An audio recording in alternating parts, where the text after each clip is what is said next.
Welcome into another edition of The Session with Londa and David. My name's David Austin, and sitting across from me, as always, in a summery, beautiful outfit, my wife, Londa Joanne Sherwood Austin. And how are you, darling? I'm terrific. It's my Minion t-shirt. It is your Minion t-shirt, but you do not look like a Minion or a banana. You just look very bright and summery. I love this brand. The brand name is Scotch and Soda. Okay, very nice. So if anyone wants to send me gifts. It reminds me of your sunglasses that are by Gooder, and they're whiskey shots with Satan. Yes. The Session is a business program brought to you each and every week by Sherwood Austin Solutions. We all know people who bring us nothing but problems. It's time to get to know someone who always offers solutions. Sherwood Austin Solutions is a consulting firm that can help you with every type of solution you need, from your business to your home. Business runs better if your home's dialed in as well, and Londa is a specialist at helping people dial in their heart, their home, and their business. If you have a problem, call Sherwood Austin Solutions today at 509-491-2663. That number again is 509-491-2663. No matter how large the problem or how small, Sherwood Austin Solutions will help you find the answer because they're professional problem solvers. That number, one last time, 509-491-2663. It's a great time to be in business. Why not be in business with us? I would say so. And I would say especially in this market shift, if you're in real estate, you probably need to give me a quick call. I love hearing you say that, market shift. I've been in lending as part of what I do in my professional sales business, which I've been involved in for 30 years now. I've been in lending for about 20, 21 of those years. We are old. And I've lived through a couple market shifts. Yeah. A couple big ones. Big one. The biggest, of course, was the crash of 2007, 2008. We saw crazy differences in the market after that. Then again, a market shift in 2010 when the Dodd-Frank bill was passed and TRID became part of the mortgage conversation. And now we're barreling toward another recession.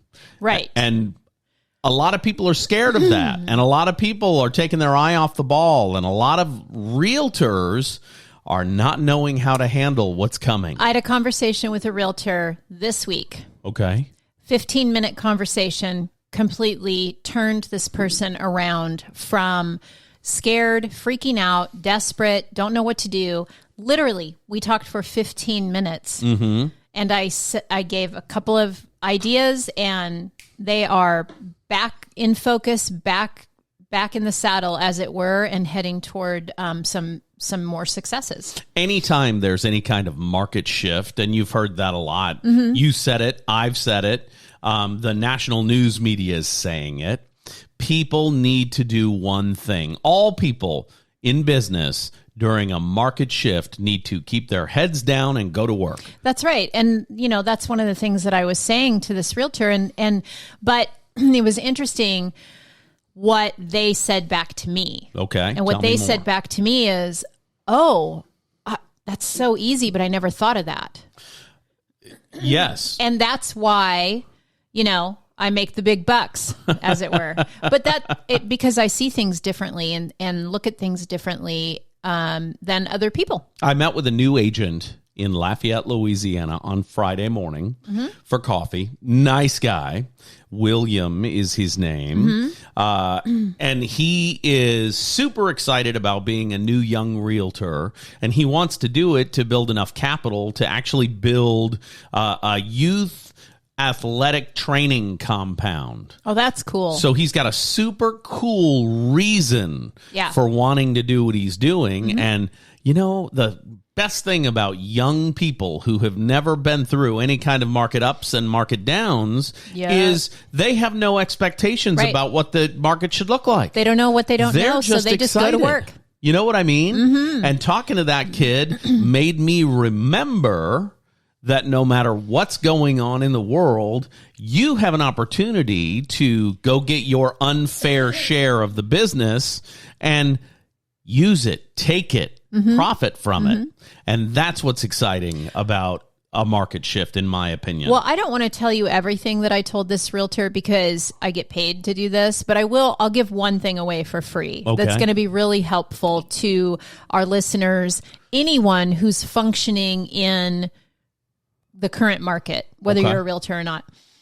One piece of advice that I have is to really limit or strategically limit your social media intake. Okay. And when you see posts from people, groups, organizations that consistently bring you down or irritate you or bother you, just mute those or unfollow, because you'll still be Facebook friends if you unfollow. You'll still be following them on Instagram if you mute them.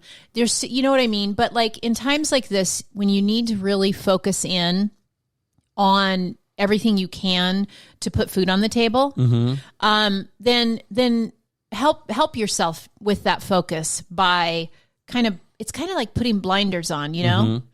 And so it's really important, I think, because you can get caught up in that, you know, the things that the news and the media, all the different kinds of media, if you don't get caught up in that. Bonus dad. You have your bonus dad cup. I love it because home coffee. Yeah. Another sponsor of the show, The Session with Londa and David, is home coffee. Brew it at home. It's already paid for. It's inflation proof. Home coffee. So a question for you. Yes. Question from a listener. The question of the week, if you will. Okay. This is exciting. What does this hike in interest rates mean for a home buyer? It's three parts: home buyer, home seller, and for the population in general. Hike in interest rates. You mean the hike in the Fed fund rate that they did last week? I can tell you exactly what it's done, not just what it can do, but what it has done. Okay. For 3 days, I posted videos on my Facebook and my LinkedIn about the misleading stories coming out of the national news media. Oh, well, there you go. That ties into what I was just saying. As it pertains to inflation, the Fed fund rate going up by 0.75 of a point, and the impending recession. All of those things have had a positive impact on what moves interest rates in the mortgage market. Well, that's not what everybody says. Well, here's why. Short-term rates like HELOCs and seconds are directly impacted when the Fed raises the Fed fund rate because they're based on the prime rate of interest. The Fed fund rate plus whatever it is equals prime, right? So if the Fed fund rate goes up, there you go. So that's why they're all saying interest rates got worse. Okay. Mortgage-backed securities actually influence the trading of those day-to-day, actually influence what the interest rates are, right? Well, when the Fed took a stronger stance than expected on inflation, it signaled to the markets that they are going to cut inflation. Inflation's the enemy to interest rates. So the fact that they took such a strong stance has made a huge positive impact on actual 30-year and 15-year fixed mortgage-backed securities. So interest rates have gone down. About 200 basis points. A basis point, think of it this way. 100 basis points is about 1% of your loan amount. Okay. So if we're talking about fee income that banks receive, if it's 200 basis points better than it was, then the interest rate is lower because it costs less to achieve the rate. So for a buyer, we gained back some of our buying power that we had lost. Absolutely. Okay. Absolutely. And let me tell you, we lost a ton racing into that decision. So we lost 100 basis points leading up to the decision. So we're about 100 basis points right now better than we were before the news leaked that they were going to raise the Fed fund rate, and we had a runoff in the market. So now we're back and we're improving. We're back in the fives again. Okay. We were over 6.25 2 weeks ago. Right. So, you know, the stories about interest rates getting worse, not true. There you go. Fiction. You've heard it here. Interest rates have gotten better. So what does it mean for the population in general when all of this fluctuation is happening? Well, Ian, that's a great question. We've seen a lot of crazy things happen in the mortgage industry over just the last 10 years, right? We had the crash in 2007, so that's a little more than 10 years. 2007, 2008, we went into a recession after that. Home values actually dipped down, but the recession was caused by the real estate bubble bursting because of all these bad loans that were in the market. And is that what's going to happen this time? No, because there are no bad loans in the market. 10 years ago, those crazy loans were made illegal. Yeah. You can't get a negative amortization subprime loan anymore. I think they called them blood pressure loans. Well, let me tell you. If you had a heartbeat, you could get a loan. That's exactly right. Yeah. I have a buddy who's a local lender in the Tri-Cities, Thomas Bright, and he used to be a Homecomings financial rep.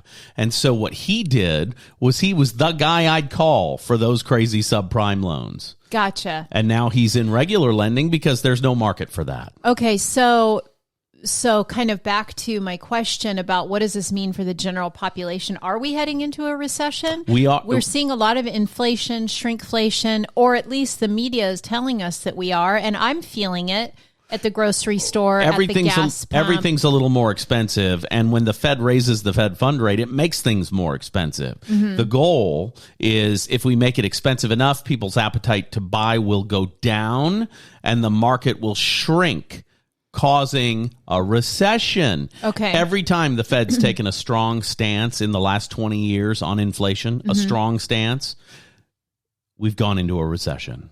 Okay. Jerome Powell, the Fed chair, this week said, or last week, said, yeah, it does look like we're heading into a recession after all. So what does that look like for the average consumer? Like I'm just me going about my day, with my family. I'm getting groceries. I'm getting whatever. You know what I mean? What does it mean for me? Well, here's the thing.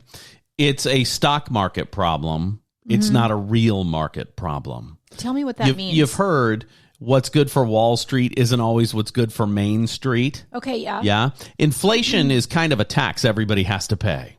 If things are more expensive, everybody's got to pay it. You can't get out of it. That's an interesting way to look at it. You know what I mean? So with the government's hard stance on lessening fossil fuels and going all green, of course gas is more expensive because these petroleum companies need to put money away. They need to store their acorns for winter because winter's coming. They might be going away. That's exactly right. So you made an interesting comment to me recently. I flew to Washington State to meet our new grandbaby, Noah Hendrick. Yes. Cutest little boot ever. Cute little hippie. Yeah. And he's already a hipster with that name. That's exactly right. And they're doing great. And I showed some properties while I was there and met with some realtors and different things like that. So, however, the air travel was an absolute nightmare. Ridiculous. The day that I flew back to the south, yes, there were 10,000 delays. Yes. And over 2,000 cancellations with Delta alone. Correct. And I was flying Delta. I spent, I woke up at 3 a.m. because they sent me an alert that the third leg of my flight was delayed. Okay. Which meant, or maybe it was the second. It was I think it was the second, yeah. Which meant I wasn't going to make the connection to my third. Yeah, that's what it was. So, and from 3 a.m. on, I spent trying to rebook, navigate that, which I never was able to. Right. So I kind of just gave up. I guess I'm going to stay over in Salt Lake. I ended up somehow miraculously catching that last flight. I am so tired of running through airports. Right. And I've got to start carrying my rescue inhaler. There's just but anyway, I digress. You made an interesting comment, though, to me. You quoted the head of United Airlines, was it? And That's right. What did they say? Well, they were talking about the head of United wrote an article, an op-ed, about needing to figure out green air travel. Okay. We need to find a way to do sustainable air travel that doesn't involve petroleum. Okay. Let me tell you something. That's not his job. His job is to get people, like a bus driver, from point A to point B. That's his job.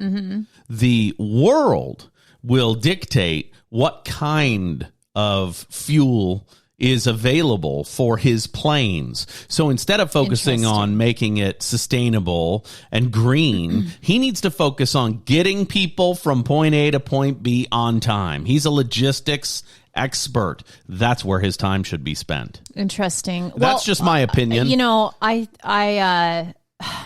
feel bad for the airlines in one sense because, you know, we went into the pandemic. They had to lay people off because travel went down, right? That's fewer people were traveling. That's what the story we've been told is. However, you and I traveled the entire pandemic, and there never were delays. There never was a shortage of people on our plane. Well, no. But let me paint the whole picture here. Okay. So we did travel through the entire pandemic, and we fly about once every 6 weeks, and have done that for the last 2.5 years. That's right. And so, we did see a drastic reduction in the number of people in the airports on the airplanes. We did. And as a result of that, you know, the airlines laid people off. Right. And people went and found other things to do. Well, all of a sudden, travel has come roaring back to capacity. Right. And now they don't have the staffing to handle it. So this is just my perspective as a regular traveler. Sure. So they've reduced the amount of flights available. So you can't find a flight that doesn't suck. Right. I mean, it's off. I had to, on this last trip, I had to just juke the system and book 2 one-way flights to even get in and out of where I needed to go. Right. And so I feel for them because they're running behind. They're understaffed. And there's all these people, and some people are really nice and some people aren't. There's, you know, and at the same time,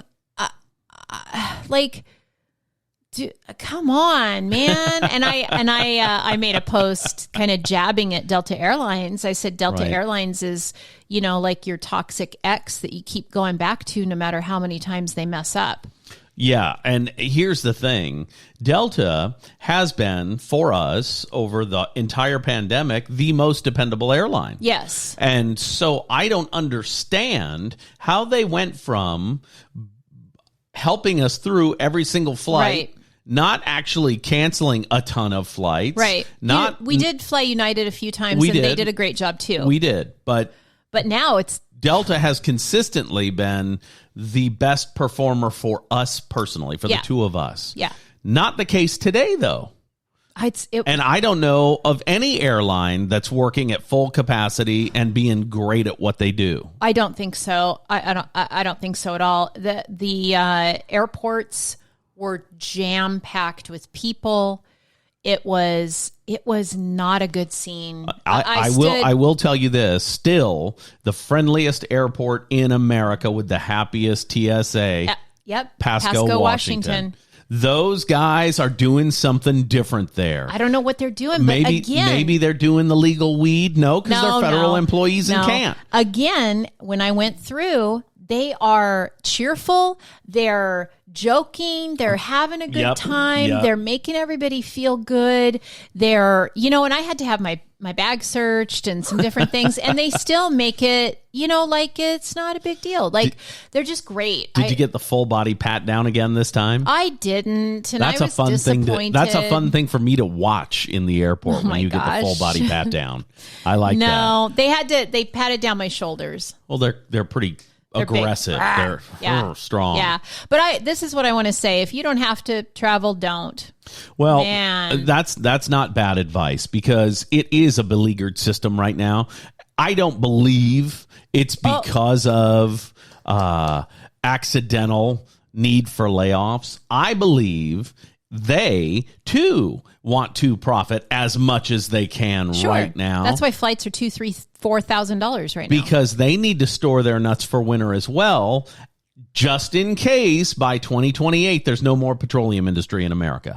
Well, that's a good point, something to consider. And so I would say to people, now is the time to tap into your creativity, because the people who develop the innovative steps that are going to take us forward in this industry and change it, I mean, the door's wide open. That's exactly right. There are a ton of alternative fuel options out there. There's one airport that's using, I think it's Kansas City. I don't remember. I saw a thing on one of the morning news shows on the weekend, because they've got time for fluff, because they're not all about the war in Ukraine. Yeah, but this was such an interesting idea that they're doing. They are using the vegetable oil that the McDonald's in the airport wastes after making French fries and converting it to jet fuel. Right. So see, something like that. During times like this, always in market shifts, recessions, innovation flourishes. Innovation's great for aviation. You see what I did there? Innovation. Okay, it's 22 minutes into the show. Okay. We've had the question of the week. Yeah. I have a question for you that is not a listener question. It's just a me question. Okay. How come, even though you've traveled for work, and even though you've recently gotten over COVID, you've recently gotten over cancer, you still are vivacious, beautiful, and fun to be around? How are you doing that? You talk a lot about your energy being sapped. Yeah. You know, how you're more tired than you used to be. Yeah.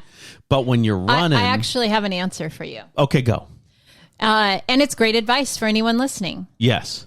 I try to not do anything that doesn't give me energy and bring me joy. Okay. So what you're saying is, if you build your activities around positive things, it's less energy sapping? Yes. Okay. So tell me more about that. That's very interesting I'll to tell me. you this. If I talk to you on the phone, or I take time to text you, or I take time to have coffee with you, or I visit with you, just know you're a person who gives me energy. I gotcha. Because I don't have the extra energy to spare for, energy sucks. That's good. So, and we started Airbnb-ing our RV when we're not using it. And I remembered in doing that, that anything in the hospitality part of the world brings me such joy. Yes. And so while it is a lot of physical work, yes, to turn the RV and to get our resort like backyard in pristine condition for guests and whatever, it is a lot of physical work. And I'm going to let you guys in on a secret. All I have to do is blow off the surfaces with my little blower. Yeah. That's all I have to do. Yeah. I don't have to turn the thing.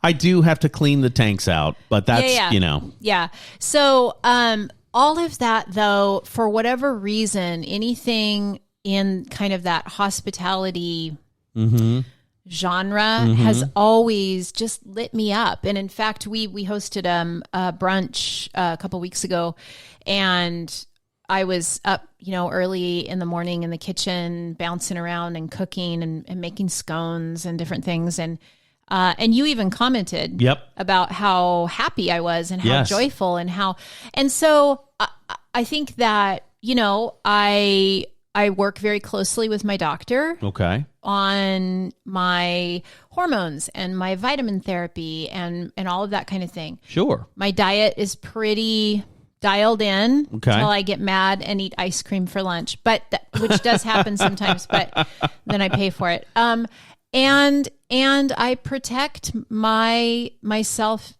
at all costs pretty much. I mean, when I'm done, if we're out somewhere, when I'm done, I'm done. And I let you know. I think that's part of it is learning to vocalize my needs. Sure. And I love our code. Let me tell you guys, if you haven't heard us talk about this, the code is I got the keys. If Londa says to me, I got the keys, it is time to wrap it up. That is like pulling the ripcord. I get out of a conversation gracefully. I say, you know what? Our time has ended. This has been pleasant and professional. Good luck in the coming business year. Yeah. And we're out of there. Yeah. The first time we agreed on, I got the keys. Oh my gosh. Londa comes up to me during a party and says, hey. Do you have the keys? Yes. Yes, I do. I go, yeah. Do you have the keys? Uh-huh. Yes. No, David. Do you have the keys? Do you mean I got the keys? Is that what you're trying to say to me? Whatever the keys are, I'm ready to go. The first time we agreed to use the term, I got the keys, she blew it. Do you have the keys? Yeah. So that would be my advice to anybody, though. And you know, life is too short to be around people who cause you strife. Okay. So the moral of that story is surround yourself with people who feed your soul, not eat your soul. Yeah. And people who bring value to your life. Right. And it's not all like somebody might hear that and think, oh, well, she only spends time with people who pour into her. No. No. Who That's don't not take true at away all. from you. Sometimes, like the conversation I had with that realtor earlier this week, Mm-hmm. I was pouring out of me everything. Right. Yet it gave me a ton of energy. Sure. And so, yeah. Because you were working from your comfort zone. You were working from your best, highest and best use. Working from your strengths and finding somebody else to do the things that aren't in your strengths. I don't have the energy or the wherewithal to work against myself anymore. Okay. Listen, and that doesn't mean you don't learn new things, because you do. I'm learning new things all the time. But I'm not going to beat my head against the wall. Right. You know? Yeah. Yep. So. Okay. This is something I said to realtors all week this week, and I'm going to say it out loud again. Okay. During times of recession, home values usually go up. Mm-hmm. The only recent example of when they went down was in 2008 after the bubble burst. Mm-hmm. Mm-hmm. Every other time they go up. Yeah. And in 2008 they went down and then went right back up, and it's like if you could isolate it and make that go away, it's still an uptick even though it went down. Right. You know what I mean? Yeah. So recession, while it's bad for Wall Street, is great for interest rates. Mm-hmm. They get better. They get better every single time you're in a recession. Mm-hmm. And home values continue to rise. Right. In recessions. And by the way, if this recession is sort of the inflation, that's what I should say. If inflation is really affecting you, then you should go check out my TikTok. It's just Londa Sherwood Austin. But I've been posting a bunch of stuff about how to decrease your expenses and increase your income. I love that. And I'm just giving that stuff away because, again, it brings me joy and it gives me energy. Now, you'll also have to, you can just skip over the TikTok where I talk about menopause, or skip over the, Well, unless you're a female and that's important to you. Yeah. Right? Yeah. If that's part of your story. Oh, the other big news that happened Friday, the Supreme Court threw out Roe v. Wade. Yeah. Yeah. I can't wait to see what happens next. I'm excited about it. I'm very curious about what's going to happen. And I'm very curious. Like, I like to sit back and observe in times like this and observe the people. For instance, on Facebook, because, I am a middle-aged person, so Facebook is still what I use a lot. I use Meta. Okay. And I'm very open to a lot of different people and ideas. So I have my Facebook friends are a wide, diverse group. Right? Yes. So I'm, watching, reading the reactions that people are having. Yes. And I find it fascinating. Especially... Can I say this? Is this going to be too controversial? I hope not. But especially the reactions of people who are very, very excited about the overturning of it. And they're saying things like, we've prayed for 50 years for this, and we've, and that's fine. And if that person is a 70-year-old lady, I believe she may have prayed for 50 years for it. But if she's 40, she sure hasn't. Sure. So my point being, though, these are often the same people who are very vocal about retaining their Second Amendment gun rights. And so I'm wondering how they reconcile the two. And again, I'm not judging anyone. I have no hard and fast opinion on any side of it. I'm curious how they reconcile those two things, because to me, I don't know. It's like Cheerios and asparagus. They don't go together. Right. If you are a pro-constitutional person and you're all about protecting constitutional rights, right? How come the 14th Amendment doesn't count into your that's what I'm super curious about. You know what I mean? It's really interesting to me that all week long leading up to Friday, I heard conservative talk show hosts talking about don't steal our Second Amendment rights. I heard conservative talk show hosts say any kind of gun legislation is a slippery slope trying to take away our Second Amendment.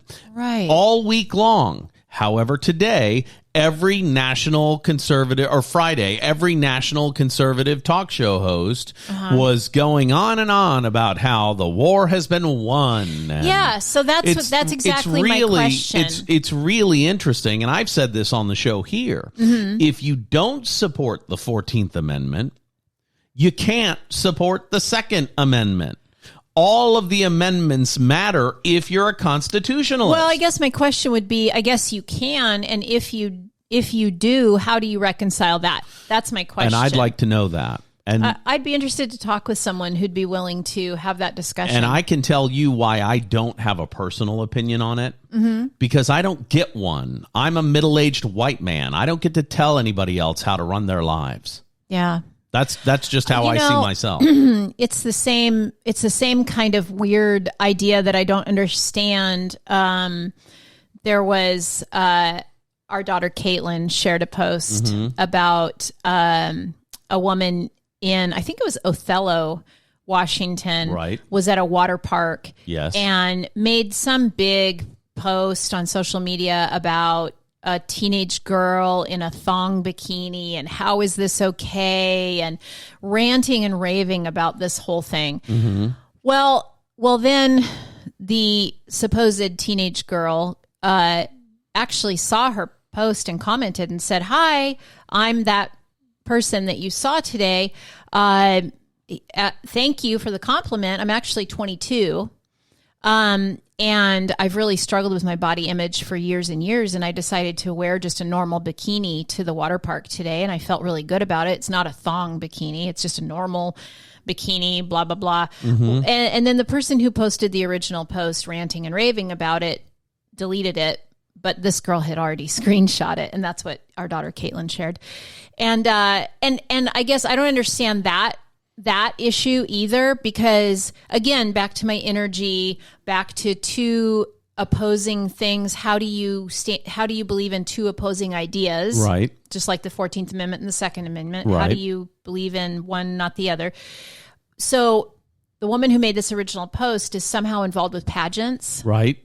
And so like all pro girl, pro woman, we support women. And how can you be that way and then body shame somebody? And then body shaming this person, tearing them down publicly humiliating the person. Right. Unbelievable. I don't understand. And I told Caitlin, I said, I can't be bothered with this. I have no energy for people who don't support other people. Right. I just don't. I'm sorry. Well, whatever you want to listen, if you want to stand on your head for 3 hours a day and spin around in circles and that's how you live your life, great. Okay, good. Happy. Go do it and be happy. I mean, I don't know. I don't know what I'm trying to say, except can't we just cheer each other on? I think that's the key, right? I was talking to somebody last week about kindness being the most important trait someone can have. Absolutely. And true kindness has no room for criticism. Right. True. You know what I mean? True. I make a lot of snarky comments about the way people on television look. They're not real to me. They're on television. I would never say something snarky about a real person to them. Does that make sense? Yeah. Because it's unkind. Yeah. It doesn't work. I just want to be supportive and lift people up, and let's all just live our best lives. And let's all go make more money. Let's get focused, put our heads down, and go to work. Yeah. My name is David Austin, and we've had a great time bringing you this edition of The Session with Londa and David. Again, for my beautiful bride, Londa Joanne Sherwood Austin, we will see you next week.